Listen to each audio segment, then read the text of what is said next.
Assalamualaikum warahmatullahi wabarakatuh. Saya Missika Dilia Damanik dari kelompok 3 ingin mempresentasikan tentang biografi Abdurrahman Wahid. Abdurrahman Wahid atau yang kerap disapa Gus Dur memiliki nama lengkap Abdurrahman Ad-Dakil.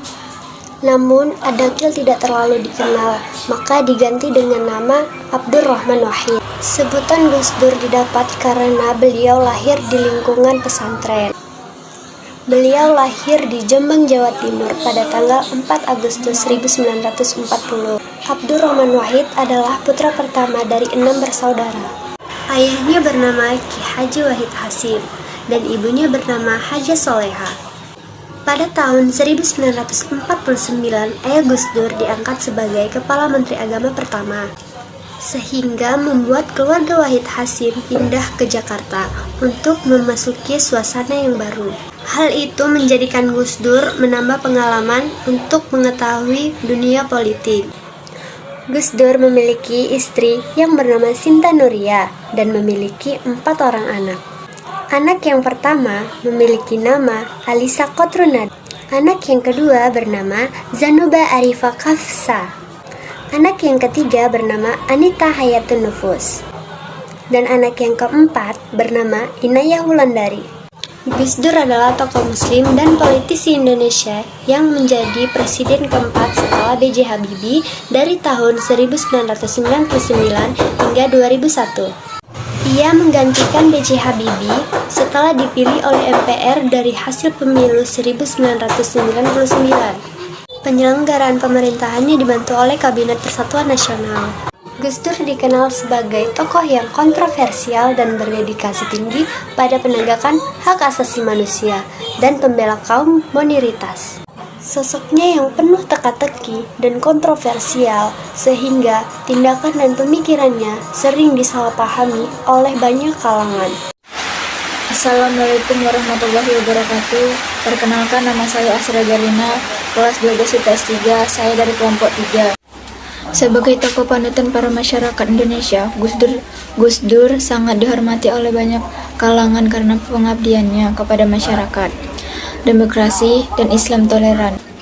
Riwayat pendidikan Gus Dur, Kiai Haji Abdurrahman Wahid, setelah lulus dari sekolah dasar atau SD pada tahun 1993, Gus Dur dikirim oleh orang tuanya untuk belajar di Yogyakarta untuk masuk ke sekolah menengah ekonomi pertama atau SMEP Gowongan, sekaligus menetap di pesantren Kapyak.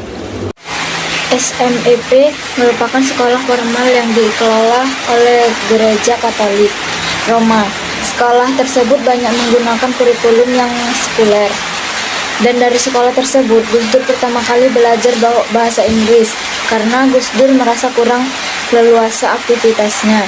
Selama berada dalam dunia pesantren, akhirnya Gus Dur meminta pindah ke kota dan menetap di rumah Haji Junaidi yang merupakan salah seorang pemimpin lokal Muhammadiyah sekaligus orang yang sangat berpengaruh di SMEP.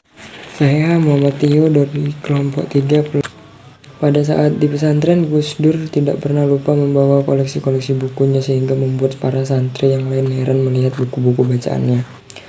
Tak hanya itu, Gus Dur pun mulai menunjukkan kemampuannya dalam hal berbicara dan humor yang membuat santri lain tumbuh terhibur dengan gaya bicara dan sifat humorisnya. Dalam kehidupannya di lingkungan pesantren, ada sebuah cerita yang menarik dari sosok Gus Dur pada saat acara imtihan yang diselenggarakan sebelum puasa Ramadan. Acara tersebut bertujuan untuk menyambut kelulusan para santri yang telah selesai menempuh pendidikan. Gus Dur membuat konsep yang berbeda dari acara-acara sebelumnya. Acara imtihan dibuat sedemikian rupa sehingga tidak kelihatan terlalu formal dan kaku. Gus Dur menyediakan konsumsi serta hiburan rakyat seperti tarian tradisional, gemelan, kuda lumping, jahilan, dan masih banyak lagi. Assalamualaikum warahmatullahi wabarakatuh. Perkenalkan, nama saya Gina Mona Pratama dari kelas 12 IPS 3. Saya akan membacakan biografi tentang Abdurrahman Wahid. Rutinitas keseharian setelah sholat subuh, Gus Dur berangkat mengaji ke KH Maksum Kapyak. pada siang harinya Gus Dur sekolah di SMAP dan malam harinya Gus Dur ikut berdiskusi dengan H. Junaidi dengan anggota Muhammadiyah yang lain. Untuk meningkatkan belajar bahasa Inggris, Gus Dur tidak hanya sebatas memahami buku-buku yang berbahasa Inggris, akan tetapi berusaha menggali informasi dari berbagai mancanegara dan aktif mendengarkan siaran radio Voice of America dan BBC London. Saat seseorang bersama Sumantri, guru SMAP, mengetahui Gus Dur pandai bahasa Inggris, Sumantri memberinya buku berjudul What is to be Done. Pada saat yang sama, Gus Dur telah mengenal dan Kapital Karl Marx, filsafat Plato, Tolstoy, dan lain-lain. Sekian dari kelompok 3 tentang biografi Abdurrahman Wahid. Kurang dan lebih saya mohon maaf. Assalamualaikum warahmatullahi wabarakatuh.